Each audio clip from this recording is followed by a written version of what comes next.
Di antara cara agar kita selalu mendapatkan bimbingan Allah adalah berdoa memohon kepada. Kita perlu mengecek, mengoreksi doa-doa yang kita panjatkan. Kita tahu Allah tidak pernah ingkar janji. Allah mengatakan ud'uni astajib lakum. Berdoalah kepada aku, kata Allah, pasti aku kabulkan. Jangan-jangan isi doa kita hanya meminta dunia. Faminan nas may yaqulu rabbana atina fid dunya wa ma lahu fil akhirati min khalaq. Ada sebagian manusia yang berdoa memohon kepada Sang Pencipta. Apa yang dia katakan? Rabbana. Dia panggil Allah dengan namanya. Rabbana atina fid dunya. Berikan kepada kami kebahagiaan di dunia. Bas, dia hanya meminta kebahagiaan di dunia, kebaikan di dunia. Wa ma lahu fil akhirati min khalaq. Tapi di akhirat dia enggak akan mendapatkan apa-apa. Ada sebuah doa yang kalau hari ini jamaah yang hadir pulang membawa doa ini, insya Allah itu sebuah keberuntungan yang nyata.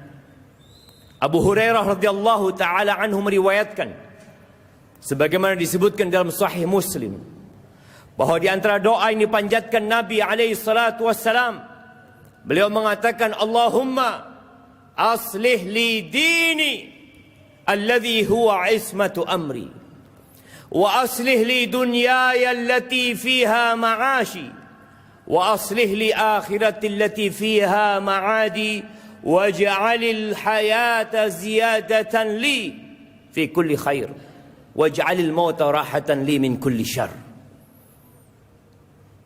Hafalkan doa ini. Tidak hafal bahasa Arabnya, baca bahasa Indonesia. Rasulullah sallallahu alaihi wasallam mendapatkan sebuah keistimewaan dari Allah yang tidak diberikan kepada orang lain, di mana beliau bisa menyusun kata-kata yang pendek dengan makna yang luas. Beliau mengatakan utitu jawami'al kalim. Dikaruniakan kepada aku kalimat-kalimat yang pendek tapi mengandung makna yang mencakup. Coba kita renungkan doa Nabi alaihi salatu wassalam.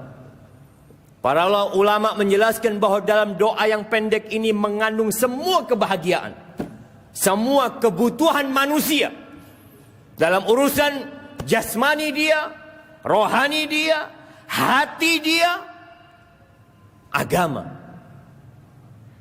dan akhirat dia. Yang pertama beliau mengatakan, Allahumma aslih li dini. Ya Allah, perbaiki bagi aku agamaku. Alladhi huwa ismatu amri. Yang agama ini adalah pegangan hidupku, ya Allah. Ahibati fillah, memohon kepada Allah agar diperbaiki agama kita. Tidak semua yang beragama benar agamanya. Sebagian kita lahir Islam, tumbuh besar dalam lingkungan Islam, hidup di negeri yang mayoritas Muslim, tapi boleh jadi agamanya tidak benar. Tatkala kita memohon kepada Allah agar diperbaiki agama kita, yang merupakan pegangan hidup kita, kita minta supaya kita ikhlas dalam beramal. Yang kedua, kita minta kepada Allah agar kita beragama sesuai dengan tuntunan Nabi Muhammad sallallahu alaihi wasallam. Kalau menyetir mobil aja ditulis di pinggir jalan, jangan nyetir sakarepe dhewe. Jangan semaunya nyetir motor, nyetir mobil. Ada aturan yang harus diikuti. Di sini kita memohon kepada Allah agar dalam beragama kita mengikuti aturan sesuai dengan yang diinginkan Allah, ikhlas lillahi ta'ala, dan mengikuti contoh dari Rasulullah sallallahu alaihi wasallam. Karena apabila kita beramal, dua syarat ini tidak terpenuhi, sia-sia kita beramal. Walaupun kita beranggapan kita sedang beribadah, aku sedang mendekatkan diri kepada Allah Azza wa Jal. Ya. Tapi kata Nabi sallallahu alaihi wasallam, "Man amila amalan laisa alaihi amruna fahuwa radd." Barang siapa yang beramal sebuah amalan yang tidak ada tuntunannya dari kami, ditolak. Apa kata Nabi SAW? Inna rajula la yusalli salata sittina sana walam tuqbal lahu salah. Ada orang yang solat selama 60 tahun dia solat. Kalau sejak umur 10 tahun dia solat, atau 7 tahun dia solat, sekarang umur dia sudah 67 tahun. Satu pun solatnya tidak ada yang diterima. Sia-sia. Maka kita perlu berdoa memohon kepada Allah agar diperbaiki agama kita. Agar benar kita beragama. Sesuai dengan yang Allah inginkan. Karena itu pegangan hidup kita. Sebagian manusia meremehkan urusan agama. Bahkan banyak grup tatkala kita bicara agama, agama jangan dibawa-bawa kata mereka. Subhanallah. Apa yang akan kita bawa tatkala kita meninggalkan dunia ini? Agama kita. Bukan KTP kita. Permintaan kedua Nabi sallallahu alaihi wasallam, wa aslih li dunyaya allati fiha ma'ashi. Ya Allah, perbaiki buat aku duniaku. Yang di situ aku hidup. Islam ini agama yang memikirkan dunia dan akhirat. Setelah meminta agama, meminta urusan dunia, kita hidup di dunia. Kita butuh biaya untuk sekolah anak-anak kita. Kita butuh makan. Kita butuh tempat tinggal. Maka kita memohon kepada Sang Pencipta agar diperbaiki. Agar hasil yang kita dapatkan halal. Sehingga kita makan yang halal. Dalam doa itu kita memohon kepada Allah agar kita dikasih rumah yang luas. Karena itu juga faktor kebahagiaan seseorang. Kita dikasih kendaraan yang nyaman. Kita minta kepada Allah istri yang soleha. Allahumma aslih li dunyaya allati fiha ma'ashi. Perbaiki buat aku duniaku ya Allah. Di situ aku hidup. Pendek kata-katanya, tapi mencakup segalanya. Mendapatkan pekerjaan yang baik, yang nyaman, yang halal. Memiliki kendaraan, sandang pangan tercukupi, diberi hati yang menerima.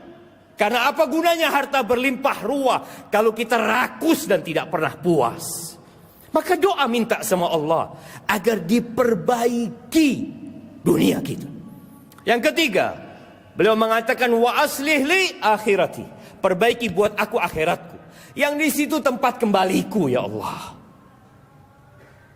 Wallahi kita memohon kepada Allah agar kita tetap istiqamah dalam agamanya. Kita memohon kepada Allah agar kita mati husnul khatimah. Dengan memohon diperbaiki akhirat kita. Ahibati fillah, kita nggak lama hidup di dunia ini. Kita lebih sering memikirkan masa pensiun kita. Kita berpikir kalau tua, apa jaminan masa tua kita? Pernahkah kita berpikir apa jaminan setelah kita meninggalkan dunia ini? Minta sama Allah agar diperbaiki akhirat kita dengan selalu diberi bimbingan untuk taat dan patuh kepada Allah dan mati husnul khatimah. Yang keempat, beliau memohon kepada Allah, waj'alil hayat ziyadatan li fi kulli khair. Jadikan hidup ini penambah kebaikan buat aku ya Allah. Minta agar hidup ini menjadi penambah derajat kita. Menambah amal soleh. Khairun nas man tala umruhu wa hasuna amaluhu. Sebaik-baiknya manusia adalah yang panjang umurnya dan baik amalannya. Kita minta hidup kita isinya kebaikan. Waj'alil mauta rahatan lana min kulli syarr. Dan jadikan kematian itu tempat istirahat dari segala keburukan. Sehingga kita berhenti berbuat dosa. Kesian tatkala kita melihat ada orang yang panjang umurnya jauh dari rumah Allah. Rumahnya dekat dengan masjid, tapi langkahnya sulit datang ke rumah Allah Azza wa Jal. Ke tempat maksiat, dia bersegera. Maka kita minta kepada Allah agar dijadikan kehidupan ini sebagai penambah kebaikan kita. Dan kematian sebagai pemutus dari segala keburukan kita. Hafalkan doa ini, baca hayati dan ingat. Tanpa bimbingan Allah Tanpa bantuan Allah, kita tidak akan bisa selamat hidup di dunia ini.